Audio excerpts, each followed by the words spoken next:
Cette croix me sera toujours chère. Elle est gloire et victoire pour moi. Et par elle, en la maison du Père, la couronne est offerte à ma foi.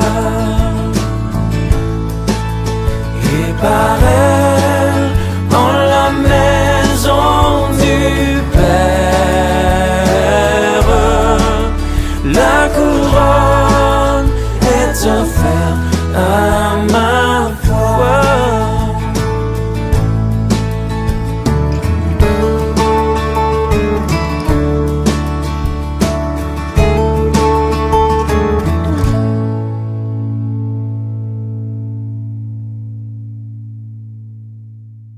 Amen. Alléluia. Nous bénissons le Seigneur pour ces paroles encourageantes. Et quand le Seigneur parle, ça s'accomplit. Alléluia. J'ai la joie de partager avec vous le message de ce matin. Rappelez-vous la dernière fois quand j'étais venu pour porter le message, on avait parlé du maître d'œuvre, du maître d'ouvrage d'abord et du maître d'œuvre. Et j'avais abordé plusieurs thèmes dans le maître d'œuvre qui est Jésus-Christ, le maître d'ouvrage qui est aussi Dieu, le Père, et son Fils Jésus-Christ. Et nous avons parlé de beaucoup de thématiques, aussi bien le baptême, nous avons parlé de la sanctification, nous avons parlé j'avais promis que je reviendrais traiter le combat spirituel, parce que nous devons en parler dans l'Église. Et c'est un peu le sujet central de notre partage ce matin. Sujet incontournable, omniprésent parmi les chrétiens, qui appelle beaucoup d'interrogations, des interprétations plurielles. En fait, j'ai intitulé le sujet de ce matin « Combat spirituel », que je vais traiter en deux parties. Notre combat spirituel, en deux parties, en deux dimanches. Une première partie, je parlerai de l'origine du combat spirituel pour l'homme et surtout la désobéissance d'Adam, mais je traiterai ça avec une nuance, c'est-à-dire le dilemme d'Adam. Avant d'aborder cette partie, je traiterai de définition, signification et traduction de ce que c'est que le combat spirituel, parce qu'il faudrait qu'on sache de quoi on parle. Beaucoup de gens en parlent, il y a beaucoup de définitions. Qu'est-ce qui est l'essentiel? Il faudrait qu'on l'aborde, qu'on voit ça ensemble. Et dans une deuxième partie, donc un deuxième dimanche, je viendrai traiter de résister, combattre et vaincre en Jésus-Christ le dernier Adam. C'est-à-dire que là, c'est ce qui nous est donné pour combattre. Parce que nous allons combattre. Et nous allons voir aussi donc, dans la partie 1 que le combat a commencé d'abord dans le jardin d'Éden. Mais avant tout, nous avons deux mots ici, combat et spirituel, qui sont mis ensemble, qui nécessitent qu'on s'intéresse à la signification, les définitions du terme et du concept. Et vous savez que quand on parle de signification, ça traduit aussi quel est le but du combat spirituel, les objectifs, mais aussi l'origine. Amen. En termes de définition, il y a plusieurs définitions qui peuvent s'invitent sur le sujet, et on en retiendra quelques-uns. Tout d'abord, sur la racine du mot combattre. On parle de combat. Sa racine qui s'écrit comme batter. C'est-à-dire, entre comme et batter, il y a un tiret. Tiré du latin, qui est combattuere, qui signifie se battre avec. Battre, se battre. Ça veut dire livrer bataille. Lutter contre. S'efforcer de réduire ou d'éliminer. Combattre et se battre, signifie globalement la même chose. Dans la Bible, le combat spirituel, c'est la faculté d'une personne à se défaire des obstacles qui le détournent de Dieu. C'est un combat qui est personnel. Et pour cela, la prière est son arme principale. De ce que je viens de dire, plus explicitement, je dirais que le combat spirituel, c'est la capacité de renoncer à toutes nos idoles, pouvoir, argent, avoir raison à tout prix, etc., pour nous libérer de ce qui nous a servi et nous tourner vraiment vers Dieu, sa volonté pour nous. En termes de définition sommaire, on reviendra encore au combat spirituel. Combattre, le dictionnaire dit que c'est utiliser des armes ou de la force physique pour tenter de blesser quelqu'un ou vaincre un ennemi, etc. Le combat est une lutte ou un conflit violent entre deux ou plusieurs personnes ou organisations ou des États. Il est intentionnel. L'objectif est généralement d'établir une domination sur la partie opposée. Nuire à l'adversaire. C'est important. Ce que nous sommes en train de partager, ce sont des définitions. Il faut qu'on comprenne bien le sens, le terme de ce qu'on veut partager. Combat spirituel consiste à utiliser toutes les promesses de Dieu contre tout ce qui s'oppose à ses desseins. Quelques exemples de desseins de Dieu, c'est racheter le monde perdu, la promesse de juger le mal, faire grandir ses enfants jusqu'à la maturité et y veiller. Ça, c'est un dessein de Dieu. Nous sauver et glorifier son nom. Nous donner des promesses concernant nos vies et sa sainteté. Dans les Saintes Écritures, on a quelques passages directionnels. On va lire ensemble dans Éphésiens, chapitre 6, à partir du verset 10, parce que les références sont à partir du verset 12, mais moi je préfère à partir du verset 10. Je cherche Éphésiens parce que le micro me bloque la Bible. Voilà, je suis là. Éphésiens, chapitre 6, verset 10. Je vais lire jusqu'au verset 18 avec vous. Enfin, puisez votre force dans l'union avec le Seigneur, dans son immense puissance. Prenez sur vous toutes les armes que Dieu fournit, afin de pouvoir tenir ferme contre les ruses du malin, car nous n'avons pas à lutter contre des êtres humains, mais contre les puissances spirituelles mauvaises du monde céleste, les autorités, les pouvoirs et les maîtres de ce monde obscur. C'est pourquoi saisissez maintenant toutes les armes de Dieu, ainsi quand viendra le jour mauvais, vous pourrez résister à l'adversaire après avoir combattu jusqu'à la fin. Vous tiendrez encore fermement votre position.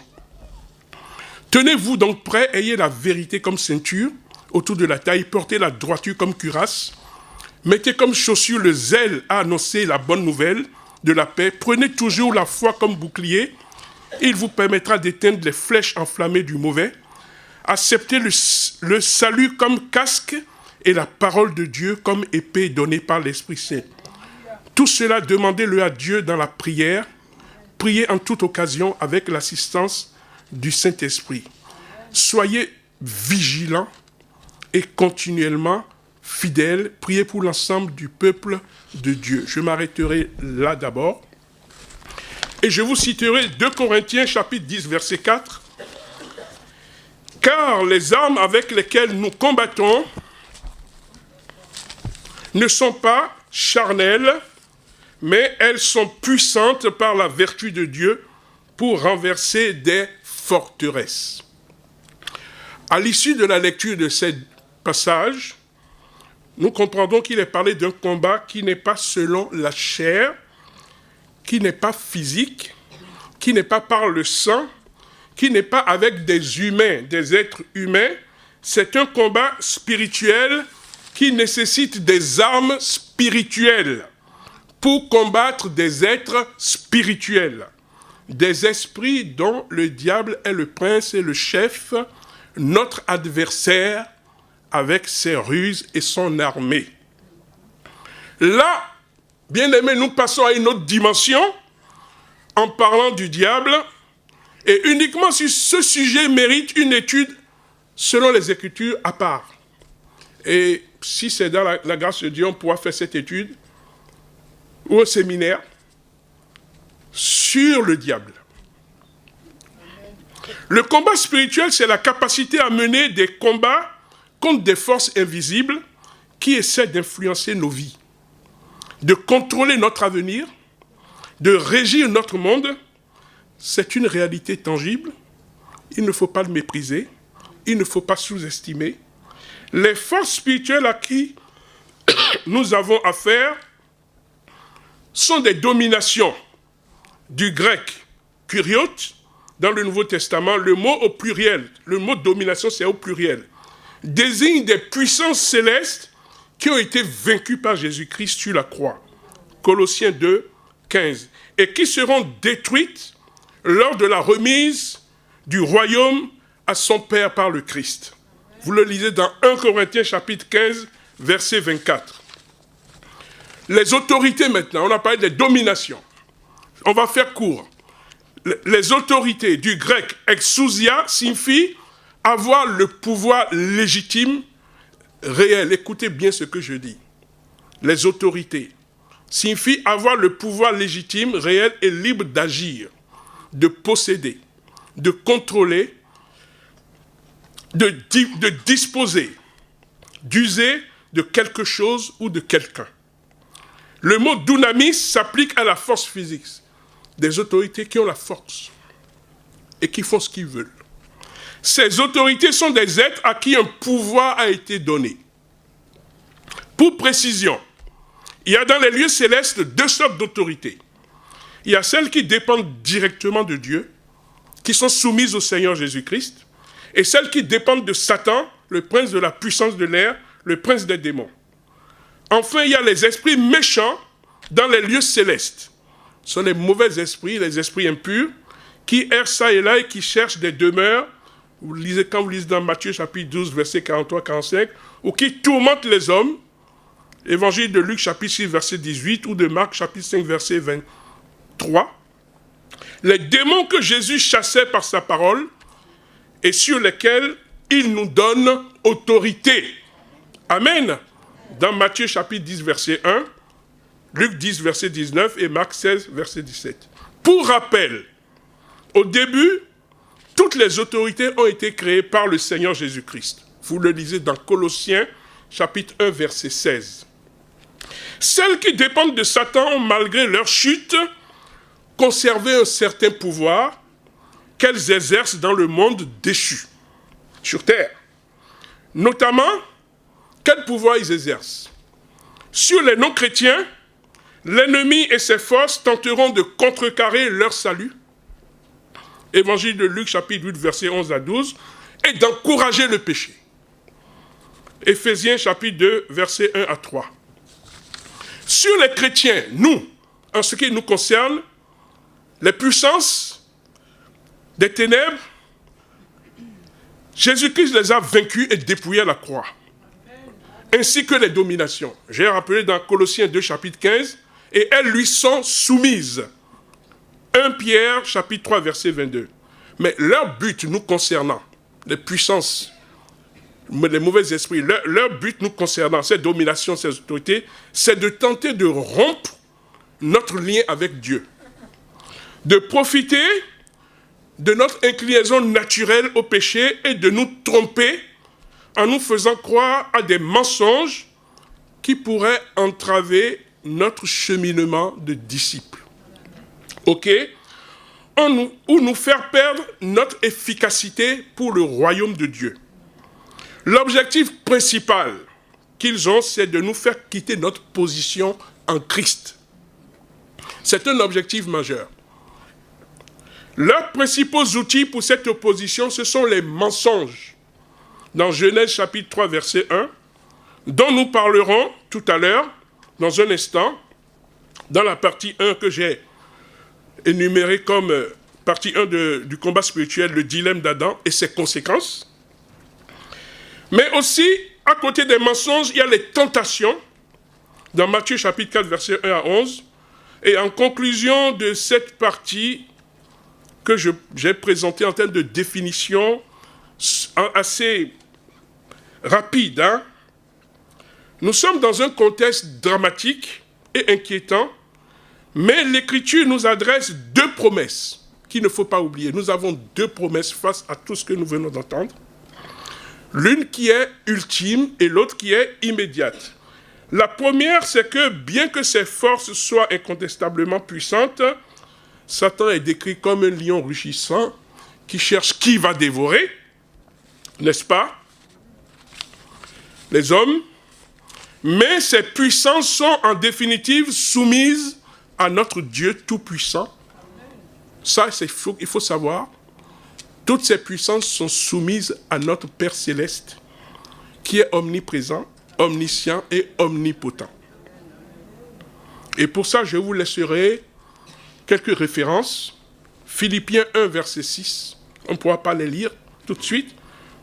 Évangile de Jean, chapitre 10, verset 29. Et l'Épître aux Romains, chapitre 8, verset 28. La deuxième promesse, je disais que c'est qu'ils sont soumis à notre Père Céleste. La deuxième promesse, c'est que nous bénéficions d'une aide immédiate.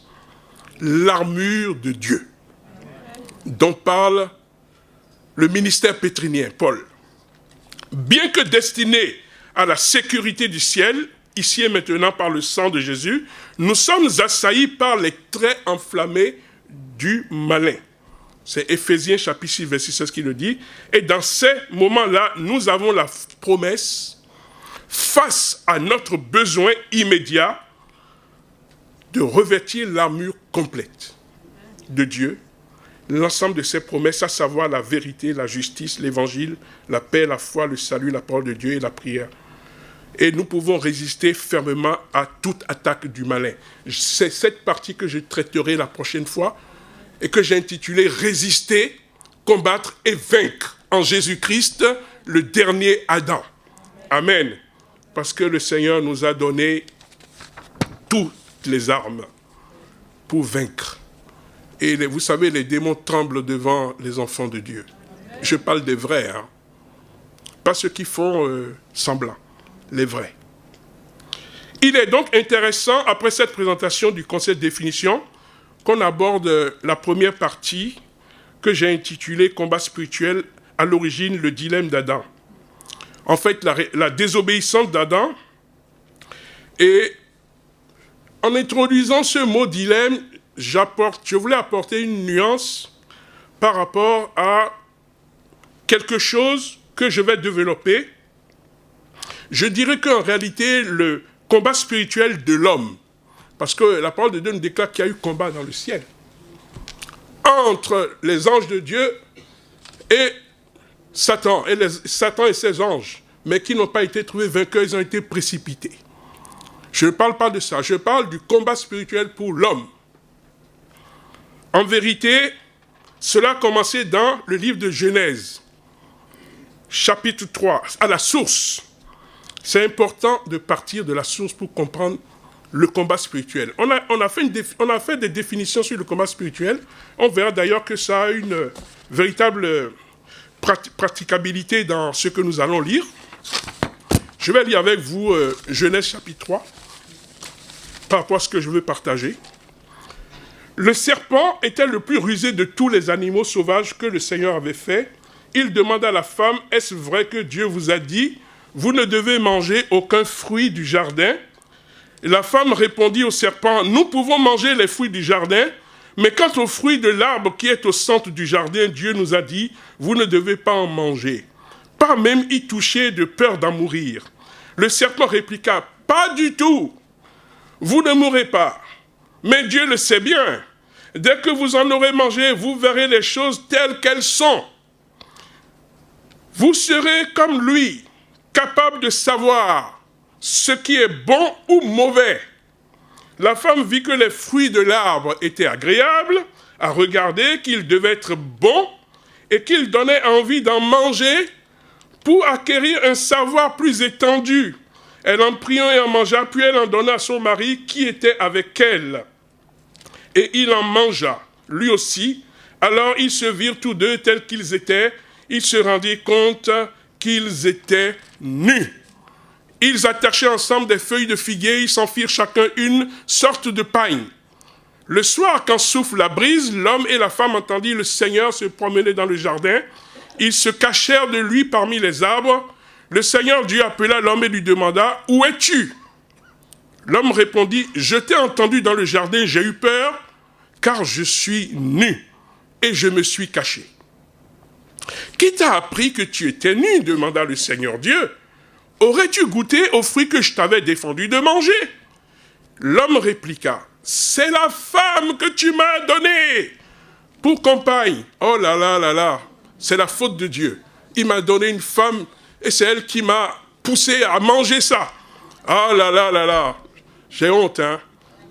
Et il n'a pas assumé. On continue. C'est elle qui m'a donné ce fruit et j'en ai mangé. Le Seigneur dit alors à la femme, « Mais pourquoi tu fais cela ?» Elle répondit, « C'est le serpent qui m'a trompé et j'ai mangé du fruit. » Alors le Seigneur Dieu dit au serpent, « Puisque tu as fait cela, je te maudis. Seul de tous les animaux, tu devras ramper sur ton ventre et manger de la poussière tous les jours de ta vie. Je mettrai hostilité entre la femme et toi, entre sa descendance et la tienne. La sienne t'écrasera la tête, tandis que tu le mordras au talon. » Le Seigneur dit ensuite à la femme, « Je rendrai tes grossesses pénibles, et tu souffriras pour mettre au monde tes enfants.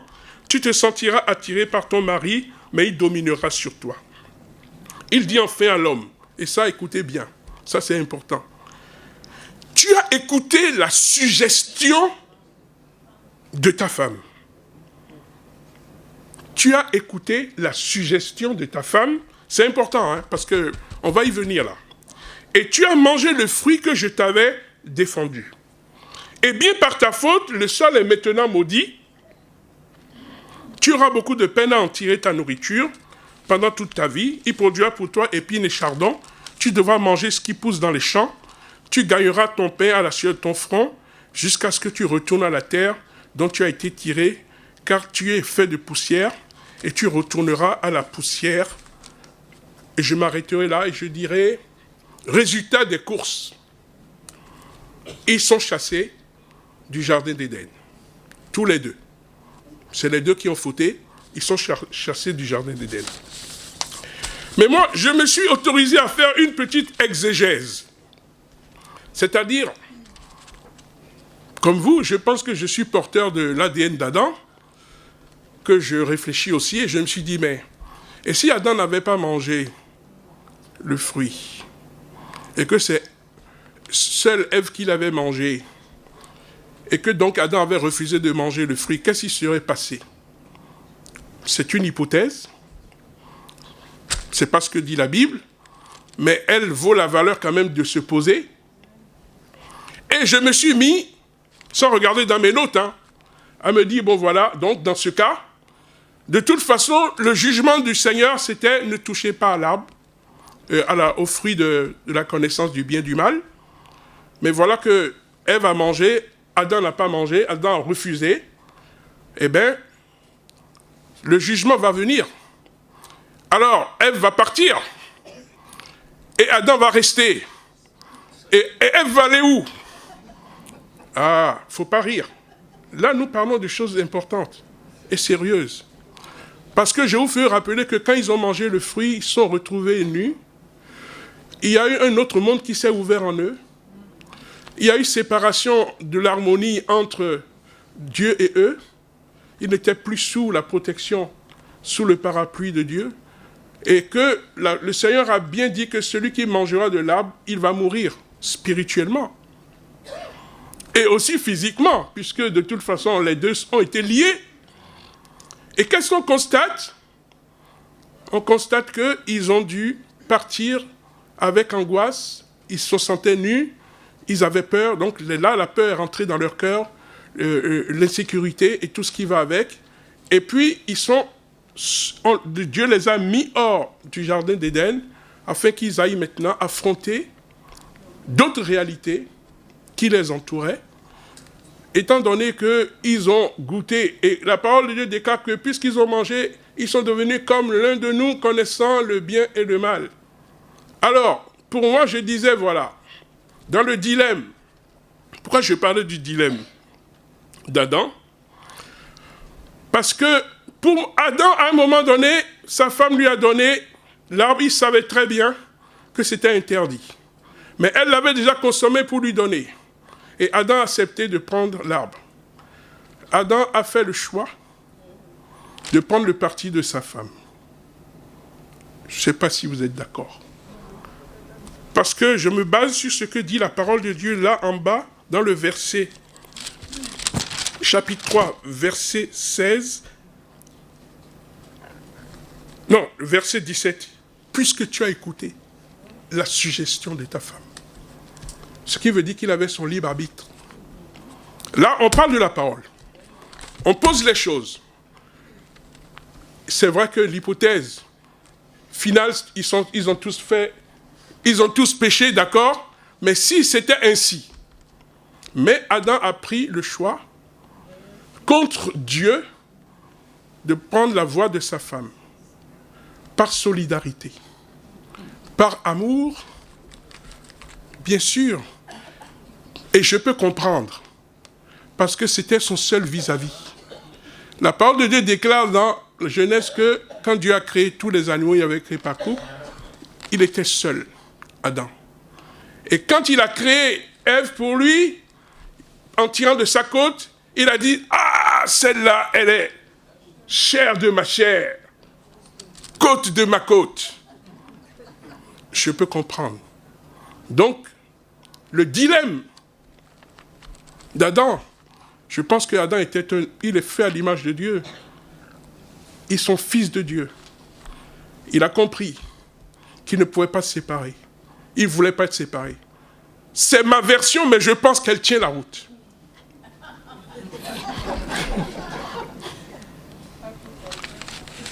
Je me base sur ce que dit la parole. Et d'ailleurs, je me pose une question. Où était Adam quand Ève, par ruse, a été attaquée pour manger l'arbre? Est-ce que si Adam était là, c'est une hypothèse encore, attendez, parce que ce que je dis, la Bible ne le confirme pas et ne l'infirme pas. D'ailleurs, ça vous avance à relire dans Genèse. Et à regarder et à explorer. La Bible ne le confirme pas et ne l'infirme pas, ce que nous disons. Mais les séquences nous donnent, dans l'exploration, à comprendre un peu ce qui s'est passé. Et pour moi, si les deux étaient ensemble, Satan est capable de venir voir les deux et leur dire de manger l'arbre de fruits ensemble. Est-ce qu'il a vu la femme d'abord, qui, après avoir trouvé que c'était formidable, a mangé ça et en a donné à son mari? En tout cas, tout semble clair qu'il y a eu l'un qui a mangé avant l'autre. C'est ce que moi je comprends, que je lis. Sans jeter quoi que ce soit de jugement, de machin et tout, mais je disais que Adam s'est retrouvé face à un dilemme fort. Il fallait choisir. Mais il a choisi de ne pas rester seul. Il a choisi de suivre sa femme. Et ils ont été sortis du jardin d'Éden. C'est un combat spirituel qui vise à les faire dévier de leur position. Nous avons expliqué dans la présentation, dans la définition, le combat spirituel, ça vise à vous combattre, à vous dépositionner, à vous enlever ce que vous avez. D'ailleurs, dans tout type de combat, je pense qu'on combat soit pour garder une position, soit pour acquérir une autre, soit on la perd. En termes classiques déjà. Et là, dans le combat spirituel, nous voyons que les puissances des ténèbres sont venues pour faire déchoir le couple, Adam et Ève de leur position. C'est un grand combat qu'ils ont eu. Et qu'est-ce qui s'est passé? Ça a eu des conséquences. Puisque le Seigneur a prononcé un jugement, ils sont partis, mais on a vu les conséquences qui ont continué. Première conséquence, leur descendance, Adam et Ève, Abel et Caïn. Et qu'est-ce qu'on voit? Combat nouveau, spirituel. Dieu dit à Caïn, le péché se couche à ta porte. Parce qu'il a vu dans son cœur, il y avait une opposition dans son adoration. Et Dieu dit, si toi, tu domines sur lui, ça va aller. Mais son cœur était rempli de jalousie et il a tué son frère. Et qu'est-ce qu'on voit plus loin? Dans la descendance, Lémec qui a suivi, qu'est-ce qu'il dit? Caïn sera vengé 7 fois. Je vais vous le lire. Descendant de Caïn, regardez dans le chapitre 4.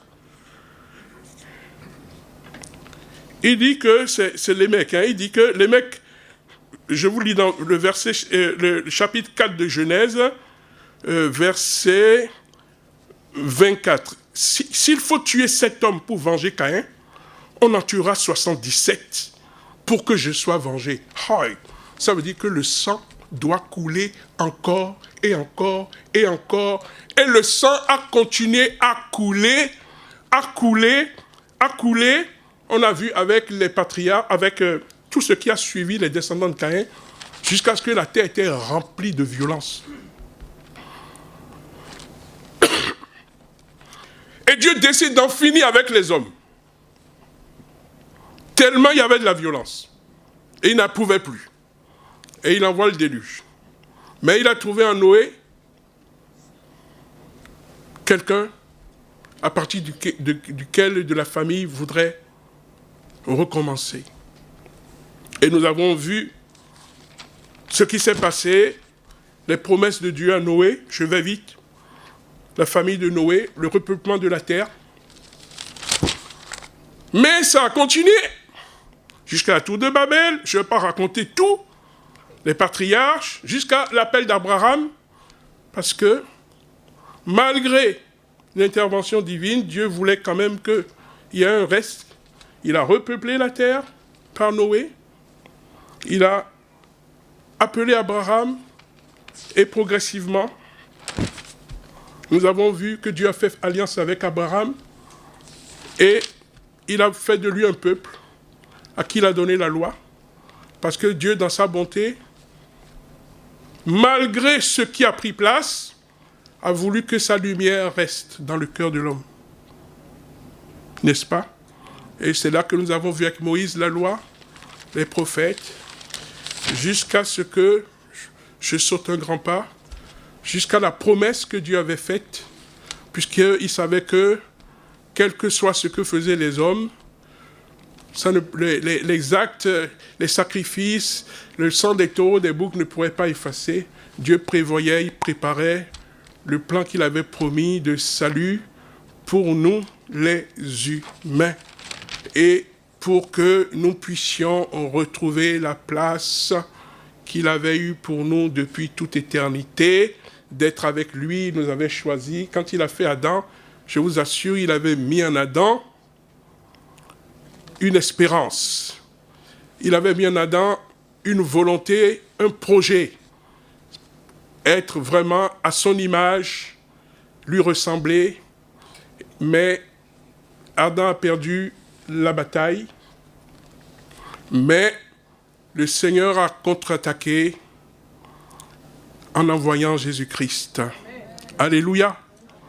Donc, je voulais dire tout simplement que nous avons besoin de comprendre le combat spirituel dont nous parlons aujourd'hui, qui a pris place et qui ne finira pas jusqu'au retour du Seigneur Jésus-Christ.